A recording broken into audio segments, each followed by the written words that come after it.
Motor 3 ফেজে চলে না? তাহলে এখানে 8টা তার কি লিগা? তার থাকবো 3টা।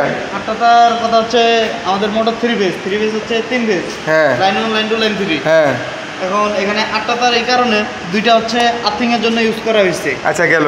আর 3টা তার, আরো 6টা থাকলো। আরো 3টা, এখানে 3টা, 6টা তার। হ্যাঁ, হ্যাঁ, 6টা তারের মধ্যে হচ্ছে আমরা যদি স্টার ডেল্টায় চালাই সেক্ষেত্রে আমাদের 6টা তার লাগে, আর যদি আমরা ডেল্টায় কিংবা শুধু স্টারে চালাই সেক্ষেত্রে আমাদের 3টা লাগে।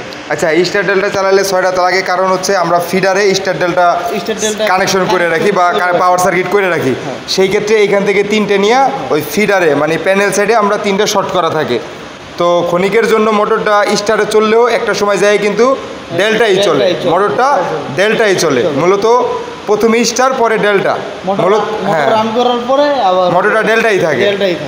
বুঝতে পারছি। এই কারণে মূলত এখানে 6টা তার, এখান থেকে প্যানেলে 6টা তার নিয়ে ওইখানে তোমরা star delta power circuit controlling বা পাওয়ার সার্কিট করছো আর কি, নাকি? এই তো, ঠিক আছে।